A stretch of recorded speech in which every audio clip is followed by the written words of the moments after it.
Hello मेरे प्यारे साथियों, हो चुका आगाज रन का युग बदलने की तैयारी, जीत उसी का होगा जिसका संघर्ष जाए। देखिए मेरे प्यारे साथियों, जो आपका कहता है कि बहुपद पॉलिनोमियल क्लास 10th का ये सब जो क्वेश्चन है इंपॉर्टेंट है दोस्तों, और परीक्षा में पूछा जाता है मेरे। तो देखिए बिहार बोर्ड में इन सवालों को अवश्य पूछा ही जाता है, तो आप बाकाई से समझने का प्रयास कीजिएगा कि बहुपद से आपका मेरे हिसाब से 4 से 5 नंबर का क्वेश्चन आता है। कितना आता है? 4 से 5 नंबर का। किससे? बहुपद। तो बहुपद से कहता है कि 4 से 5 नंबर का क्वेश्चन आता है। तो पहला देखिए क्वेश्चन आपको इस तरह से रह सकता है। इस तरह से देखिएगा, ऐसे आप बहुपद का परिभाषा जानते हैं। तो देखिए बहुपद को हम लोग इस तरह लिख सकते हैं, A X square plus B X और प्लस सी इक्वल 0। देखिए आप लोग पढ़ तो चुके होंगे, लेकिन पता है देखिए कि A X square plus B X plus C equal 0, मतलब अगर जो यहाँ पर कोई डिजिट हो, ए की जगह पर मान लीजिए कि 4 हो, बी की जगह पर 5 हो, यहाँ पर 10 हो, कुछ भी हो, तो ये एक तरह से गुणनखंड से भी क्या होता है कि मान निकाला जा सकता है, मतलब शून्यक हो सकता है। तो फैक्टराइज से, गुणनखंड से, और इसका बहुत सारा नियम है। कहा जाता है कि शून्यक निकालने के लिए अल्फा इंटू बीटा, अगर जो और फैक्टराइज गुणनखंड नहीं निकल रहा है तो फॉर्मूला होता था एक minus B plus minus under root B square minus 4ac बटा 2a। इस पर भी हम लोग निकालते थे जब गुणनखंड नहीं निकल रहा हो, तो साधारण विधि से। ठीक है, तो हम लोग चलते हैं, लिखते हैं कि जब इस तरह लिखा हुआ हो तो लिखा रहता है कि मूलों का योगफल, मूलों का योगफल, मूलों का योगफल। तो देखिए मूलों का योगफल, तो हम मानते हैं इसको, मूलों का योगफल को अल्फा प्लस बीटा, तो इसका फॉर्मूला होता है आपका माइनस बी और बटा ए।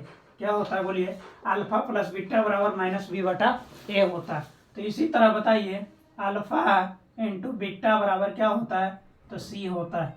ये देखिए मूलों का योगफल था, तो ये मूलों का क्या हो जाएगा? गुणनफल हो जाएगा। ये मूलों का आपका क्या हो जाएगा? गुणनफल हो जाएगा।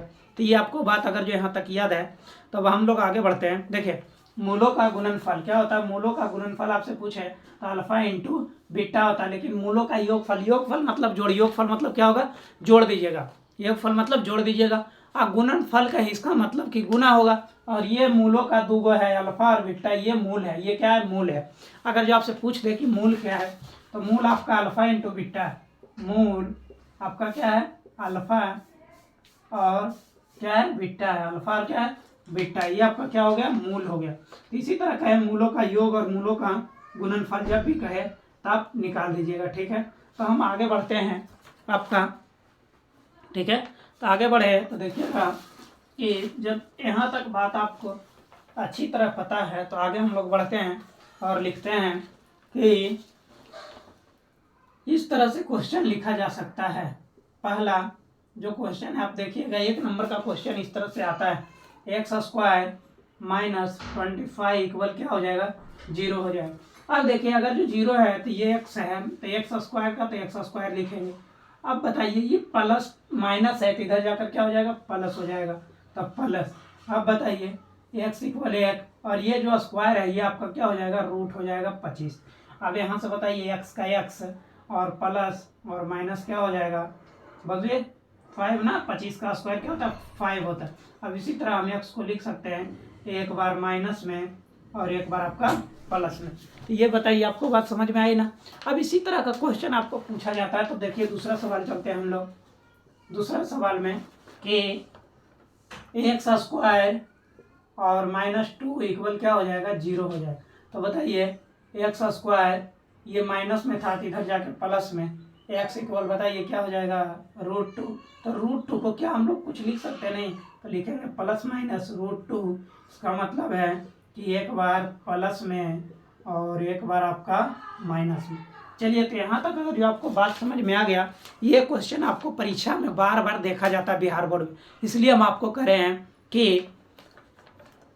कि मेहनत से वो सब चीज़ हासिल किया जा सकता है जो किस्मत की लकीरों में नहीं लिखा रहता है। ठीक है, तो अब हम लोग आगे बढ़ते हैं। देखिए जो बच्चा कहता है कि सर पढ़ने में मन नहीं लगता, उसके लिए देखिए जब तक आप लोग को अपना जिम्मेदारी नहीं याद होगा तब तक कोई भी व्यक्ति कुछ नहीं करता है। ठीक है। लेकिन हाँ, जिम्मेदारी आपको लेना ही पड़ेगा, ये हर हाल में यही सत्य है और सत्य नहीं है कोई चीज़, ठीक है। तो जिम्मेदारी हर इंसान को लेना पड़ता है। आपको लग रहा है कि जिम्मेदारी से बचेंगे तो ये नामुमकिन है, ठीक है। तो जिम्मेदारी आप लीजिए, अभी आपका पढ़ने का समय है तो आप पढ़िए। तो अगला तीसरा क्वेश्चन आपको देते हैं, बोलिए। थर्ड जो आपका सवाल है, ये x² और -5 इक्वल क्या रहे, 0 रहे। अब ये देखिए लिखा रहेगा कि इतना है, तो इसका मान क्या होगा, जो लिखा रहे या वैल्यू। तो बोलिए x² इक्वल क्या हो जाएगा, 5। तो बताइए x इक्वल क्या हो जाएगा, √5। अब बताइए x इक्वल क्या हो जाएगा, ±√5। तो अब देखिए हम लोग इतना नहीं लिख कर एक बार वहीं पर डायरेक्ट कर सकते हैं, लेकिन हम आपको समझाने के लिए इतना लिख दिए, ठीक है। तो इस तरह से हम लोग बना सकते हैं। तो चलिए आपका 2 सवाल देते हैं, आप कमेंट बॉक्स में उसका आंसर जरूर लिखिएगा, नहीं तो प्रैक्टिस तो करना ही पड़ेगा आपको, ठीक है। तो बस जितना बता रहे हैं उतना आप लोग देखते जाइए। तो बोलिए, अगर जो आपका 4th क्वेश्चन आपका हो जाएगा x² -4 इक्वल क्या हो जाएगा, 0। तो बताइए, देखिए 4 है ना, तो इधर जाके हो गया रूट में, तो +-2 हो जाएगा कि नहीं, तो हो जाएगा। चलिए, तो अगला क्वेश्चन आपका है x² और -10 इक्वल 0। अब प्लस में रहेगा कभी नहीं, ये एक चीज़ याद रखिएगा, ये क्वेश्चन कभी भी प्लस में रहता ही नहीं, ये एक चीज़ दिमाग में रखिएगा। हाँ, प्लस रहेगा तो माइनस, अब बताइए, अब स्क्वायर या रूट चढ़ता है तो माइनस अपने आप हट जाता है ना, तो ये एक बात चीज़ याद रखिए। जैसे देखिए हम आपको बता दें अभी जस्ट कि अगर जो सर x² और +4 रह जाए इक्वल 0, तब बताइए x बराबर क्या हो जाएगा, -4 रूट में हो जाएगा ना, तो x बराबर बताइए प्लस माइनस क्या हो जाएगा, 2 हो जाएगा। ये क्या होता है, माइनस जो रहता है स्क्वायर या रूट होने पर क्या होता है, माइनस हट जाता है, इसलिए ये हमेशा माइनस में रहेगा, उधर जाकर क्या होगा, प्लस होगा। ये बात आप याद रखिएगा। तो चलिए हम लोग आगे बढ़े। तो अब देखिए जो अगला सवाल है वो आपका गुणनखंड रहेगा।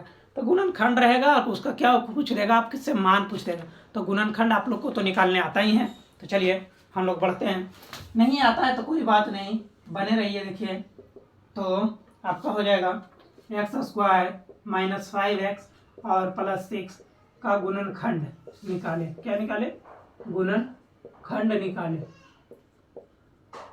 तो देखिए गुणनखंड क्या कहता है, निकालने के लिए क्या बोला, गुणनखंड निकाले। देख लीजिए क्वेश्चन कि x² -5x और +6 का क्या करे, गुणनखंड निकाले। क्या करे, गुणनखंड निकाले। तो ये जब आपको बात याद रहेगा तो आप बड़ा ही आसानी से क्या कीजिएगा, निकाल लीजिएगा। तो बोलिए x² -5x और +6 का क्या कीजिएगा, गुणनखंड निकालिए। तो बोलिए x², इसको देखिए तोड़ा जाए इस तरह ना, देखिए पहले समझिए, नहीं आ रहा है तो, कि x6 को इस तरह तोड़ा जाए कि ये जोड़ने और घटाने पर क्या आ जाना चाहिए, 5 आ जाना चाहिए, और गुना करने पर क्या आना चाहिए, 6 में, और वो भी क्या में, प्लस में 6x² इस तरह आना चाहिए। इसका और इसका मल्टीप्लाई आना चाहिए, मतलब 6x² आना ही चाहिए, और जोड़ने घटाने पर 5 आना चाहिए। तो इसको ही ले लेते हैं। देखिए -3x और -2x, देखिए गुना किए तो पक्का प्लस में आ रहा है कि नहीं, लेकिन जोड़े तो 5 आ रहा है, इसका मतलब इस तरह लिख सकते हैं।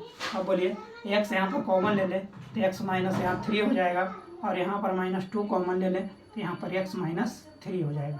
जब ये तो आपका 9 तक, यहाँ तक आप लोग बनाए होंगे कि x -3 और x -2, यहाँ तक आप पक्का 9 में पढ़े होंगे। लेकिन 10 में क्या है, थोड़ा सा और बढ़ जाइएगा, तो आगे जब बढ़िएगा तो हम लोग लिखेंगे इसको x -3 इक्वल क्या, 0। तो x बराबर क्या हो जाएगा बताइए, माइनस में तो इधर जाकर अभी भी बताए थे प्लस में हो जाता है। अब इसी तरह x -2 इक्वल क्या हो जाएगा, 0। तो x बराबर क्या हो जाएगा, आपका आंसर 2 क्या हो जाएगा।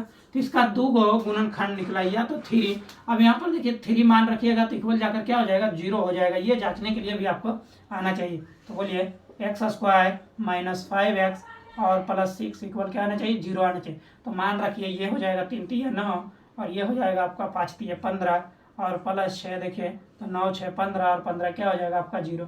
अब इसी तरह 2 रखिएगा तो 2 2 क्या हो जाएगा, 4 आपका, और 10 और +6 तो क्या हो गया, 6 4 10, और पर 10 क्या हो जाएगा, 0 हो जाएगा। इस तरह से हम लोग जांच भी लेंगे, क्या करेंगे, जांच भी सकते हैं। तो चलिए ठीक है, अब आपको बात समझ में आ गया होगा, तो आगे बढ़ते हैं। अब गुणनखंड और आपको बता दें 1 2, ताकि आप लोग को अच्छी तरह से पूरा का पूरा गुणनखंड समझ में आ जाए।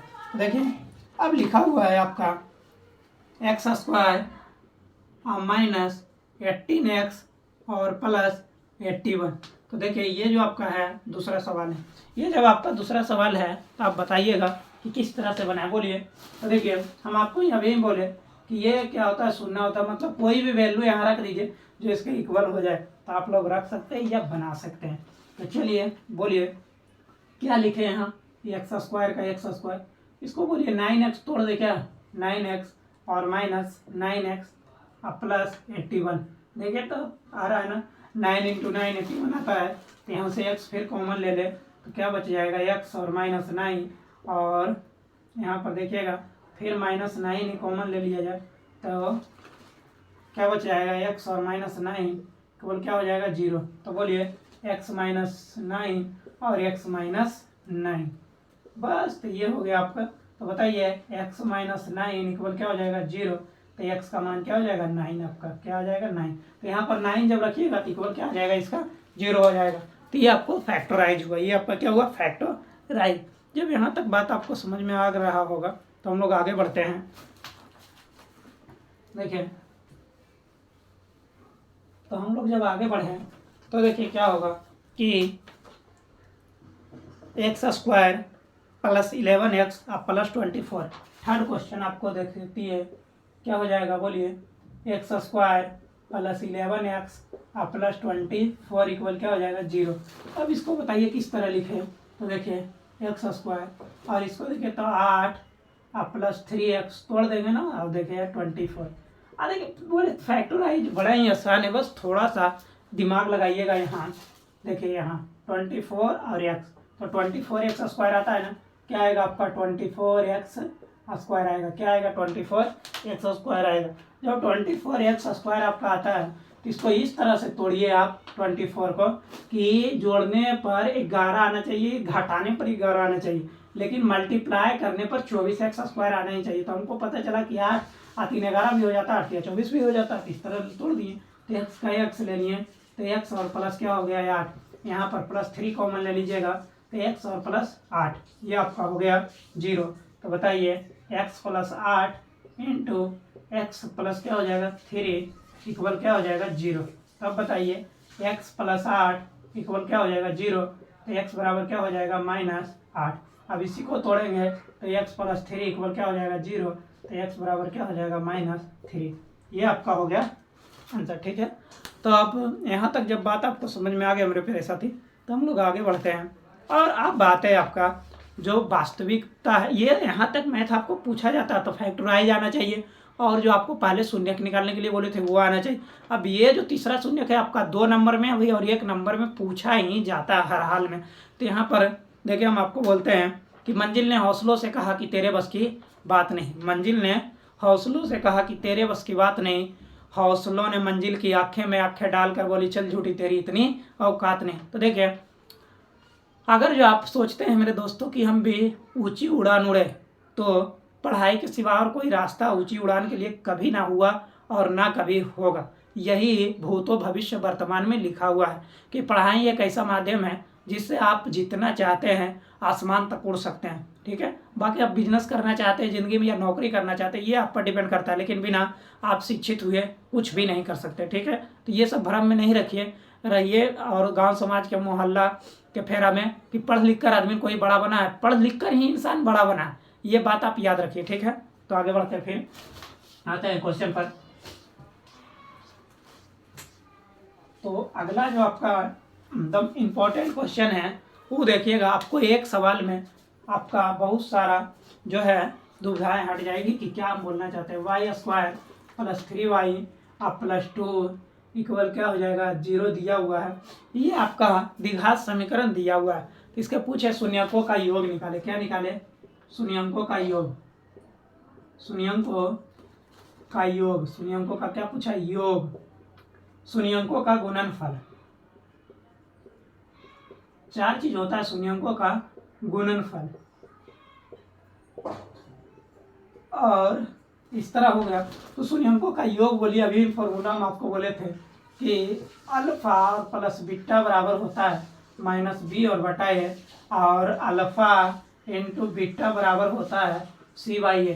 तो अभी बताइए ये a है ना, तो यहाँ पर 1, यहाँ पर 3, तो ये कितना है बताइए 1, b कितना है 3, सी कितना है 2, तो बताइए बी कितना है 3 ना, तो यहाँ पर हो जाएगा आपका -3। और ए कितना है, ये 1 है, तो आपका आंसर, तो ये आपका क्या हो गया, आंसर हो गया -3y है। अल्फा इंटू बीटा तो cy है, तो सी आपका क्या बोलिए, ए मान लेते हैं इसको, तो इसको बी मान लेंगे और इसको क्या मान लेंगे, सी मान लेंगे। तो ये सी कितना हो गया 2 हो गया, सी कितना हो गया 2, और ये कितना हो गया 1, तो 2/1 ये आपका क्या हो गया, राइट आंसर हो गया। ये क्या हो गया आपका राइट आंसर हो गया। तो हम लोग आगे बढ़ते हैं। अब देखिए ये पढ़िए, और एक सवाल जो आपका आता है वो देख लीजिएगा, तो आप आगे बढ़ने में थोड़ा आसानी होगा आपका जो ये तीसरा क्वेश्चन, ये VVI के तौर पर मान लीजिए पूछा जाता है। ये वाला जो आपको बताएं, alpha plus beta minus VY है, अल्फा इंटू बीटा बराबर CY है। अब अगला जो आपको लिख रहे हैं, ये भी पूछा जाता है कि 1/अल्फा प्लस 1/बीटा बताएं। तो इसका फॉर्मूला आपका होता है जाए B और YC, क्या होता है BY और C माइनस BYC। तो बताइए B कितना आपका दिया हुआ है 3 ना, तो देखिए -3 हो जाएगा। अगर जो यहाँ पर माइनस आपका रहता तो यहाँ पर क्या हो जाता, प्लस हो जाता। यहाँ पर माइनस रहेगा तो यहाँ पर क्या हो जाएगा, प्लस हो जाएगा, लेकिन यहाँ प्लस रहे तो यहाँ माइनस होगा। और सी आपका क्या है 2, तो ये आपका राइट आंसर हो जाएगा, ठीक है ना। अब इसी तरह आपसे और पूछे तो अगला बताएंगे हम आपको अगले, ठीक है। देखिए अगला क्वेश्चन देखिएगा, इसी तरह अभी 3 चीज बताए ना आपको। अब देखिए कि 5y² माइनस 14y और +8, 14y + 8, तो ये आपका बताइए क्या हो जाएगा कि 1/अल्फा प्लस 1/बीटा आपसे पूछ दे तो बोलिए क्या हो जाएगा, -b और YC ना। अब ये फॉर्मूला बोले माइनस क्या है, माइनस है ना, यहाँ पर भी माइनस, तो क्या हो जाएगा, प्लस हो जाएगा। और सी आपका क्या है 8 है, तो ये हो जाएगा 14/8 आपका राइट आंसर। क्या हो जाएगा 14/8 आपका राइट आंसर। क्या हो जाएगा 14/8। अल्फा इंटू बीटा पूछे, अल्फा इंटू बीटा, तो ये आपका गुणनफल ना, अल्फा इंटू बीटा पूछे तो बताइए क्या हो जाएगा CY। तो सी आपका कितना हो जाएगा 8, और ये कितना हो जाएगा आपका 5। अब बताइए अल्फा प्लस बीटा मतलब शून्यंकों का योग पूछे तो क्या आपको बोले थे -b और y ये हो जाएगा। तो b कितना है बताइए, तो b 14 है और माइनस में तो प्लस हो जाएगा, ये कितना 5। ये आपका हो गया राइट आंसर, ये आपका क्या हो गया राइट आंसर, ठीक है। तो अब इस तरह से आप निकाल लीजिए। हम आपको अब मिलते हैं अगले वीडियो पर, ये भी क्वेश्चन हम आपको फिर से दोबारा बताएंगे। जय हिंद मेरे प्यारे साथियों, मैं आशा करता हूँ कि आप लोग अच्छे होंगे, आप लोग का परिवार भी अच्छे होंगे। चलिए तो अगले एपिसोड में मिले पार्ट नंबर 2 में।